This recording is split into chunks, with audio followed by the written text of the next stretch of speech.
faltam 6 dias para acabar a eleição 2024.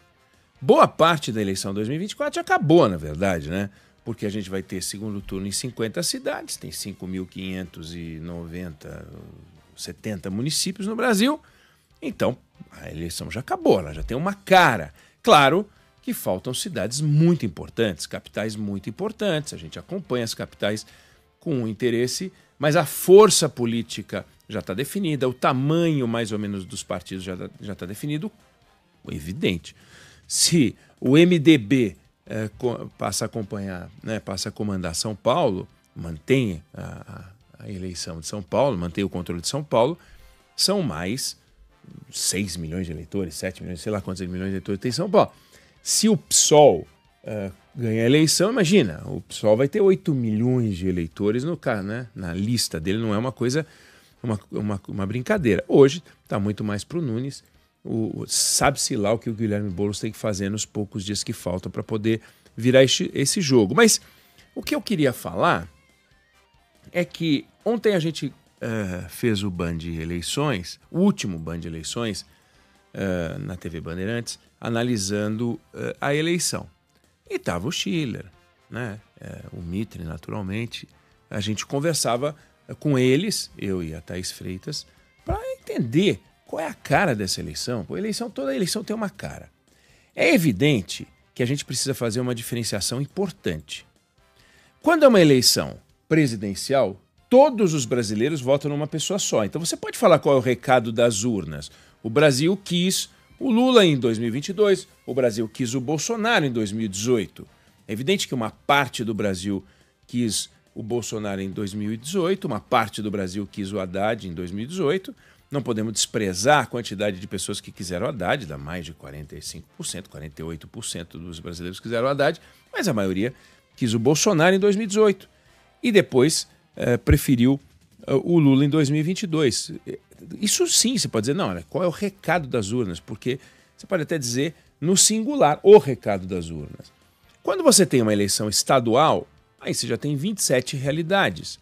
E as realidades são diferentes. De repente, uma eleição em que você tem muita reeleição, mas o quadro é de centro-esquerda, na maioria, e você tem vitória da centro-esquerda, você vai dizer que venceu a reeleição ou venceu a centro-esquerda, né? Então é muito diferente uma coisa e outra. Nessa eleição que a gente tem agora, é uma eleição municipal, 5.569 municípios, né? O Distrito Federal não tem eleição lá, então você tem nos 26 estados 5.568, sei lá, 9 municípios. Essa eleição tem uma característica que foi muito comentada ontem. A primeira é uma eleição marcada pela normalidade. Se a gente voltar no tempo, a gente tem que voltar muito tempo para entrar numa eleição que não tenha tido confusão. A eleição passada foi a eleição da pandemia. Depois você teve a eleição da crise econômica da Dilma, quando você volta para 16. Quando você volta para 12, foi a eleição em que o Supremo julgava os recursos do mensalão. Então é toda eleição marcada por uma carga muito forte. Essa eleição da normalidade, ponto levantado pelo Schiller ontem, que é importante. E quando você tem uma eleição marcada pela normalidade e não tem um fato gerador muito grande, muito forte, as coisas não são puxadas por um ponto central que às vezes distorce o contexto geral. Primeiro, normalidade. Segundo, equilíbrio econômico. O Brasil tem uma série de desafios econômicos, toda hora a gente fala deles aqui, a dívida pública que cresce, uma série de problemas que a gente tem e que pode comprometer a nossa economia, mas vida real, hoje, taxa de desemprego mais baixa do que antes, taxa de crescimento, ainda que seja a nossa mediocridade, mas um número que para o Brasil é um número bom, e isso dá uma certa tranquilidade, ou seja, não tem uma irritação econômica, as pessoas não estão irritadas com a realidade econômica, elas lamentam, reclamam, como é normal. Então, se você tem normalidade política e você tem uma normalidade econômica, o que normalmente acontece? É uma eleição em que você tem uma taxa de reeleição mais alta, então você tem realmente uma marca da reeleição. Então, todos aqueles que tentam ocupar o lugar do prefeito ele já sai em desvantagem grande, o que não é uma tradição brasileira, porque você tem reeleições, você tem eleições em que você teve mudanças grandes, a eleição própria de mudança, mas nesse caso não é. Então você tem um alto índice de reeleição.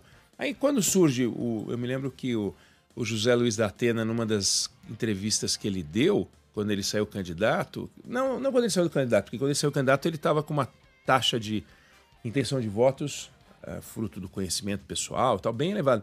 Mas quando ele saiu com um número que estava um pouco mais baixo do que ele gostaria, perguntaram para ele o que ele estava achando, ele falou, eu escolhi a eleição errada.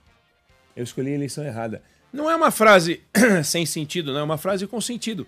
É uma eleição em que o eleitor escolheu os políticos, então assim, é uma eleição de reeleição? É.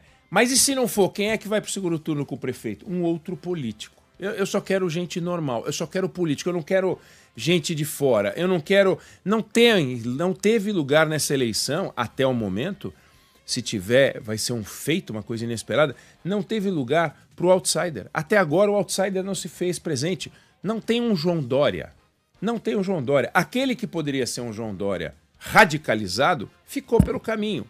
Não dá para dizer que o Pablo Marçal é sequer, a gente já falou disso aqui, fenômeno político ele não é. Definitivamente ele não é, porque fenômeno político que não ganha não é fenômeno. Fenômeno eleitoral também não é, porque ele não teve voto suficiente para ir para o segundo turno, ao menos. Ele pode ser um fenômeno que o tempo vai mostrar que, se sair candidato para o governo do Estado ou para presidente da República, pode impressionar. Eu não sei, eu não tenho a menor ideia, mas o fato é também não teve lugar para ele. Não aceitaram ele no segundo turno. Colocaram o Guilherme Boulos e o Ricardo Nunes, no caso de São Paulo, né?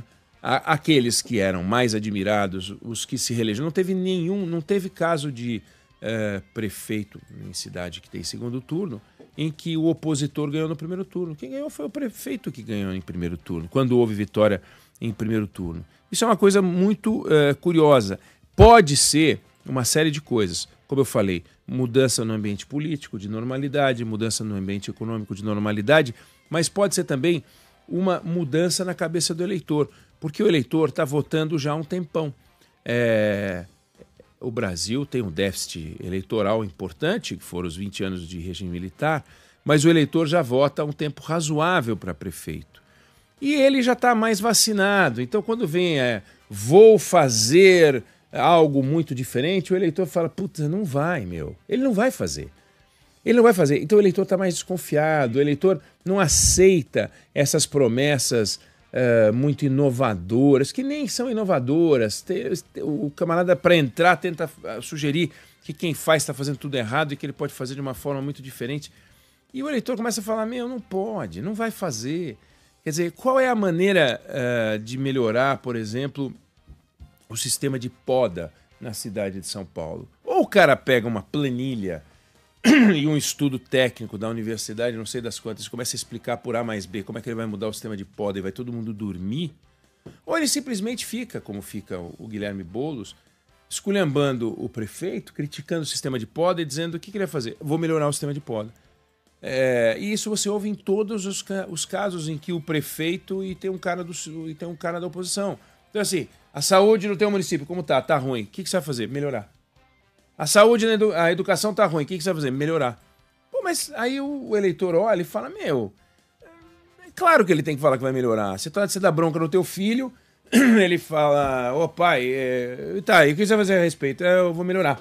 Pô, é a mesma coisa. Dali a 15 dias, um mês, 2 meses, você tá falando a mesma coisa de novo e ele tá falando que vai melhorar. Então, só para pontuar que esse pacote todo de normalidade econômica, normalidade política, eleitor mais desconfiado, mais vivido, está tirando aquela capacidade que os políticos têm, talvez, hein, é uma hipótese, de manipular na base do gogó, só no sapatinho. Não tem espaço para isso. E talvez por isso o Marçal tenha ficado pelo caminho, talvez por isso não tenha havido um fenômeno extraordinário, um outsider e tal.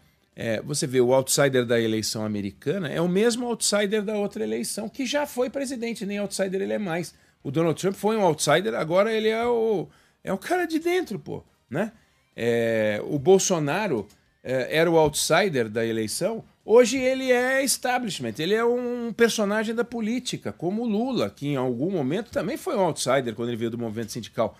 Quem é que surgiu de grande líder, espantoso, de fora da política para dentro? São os personagens centrais.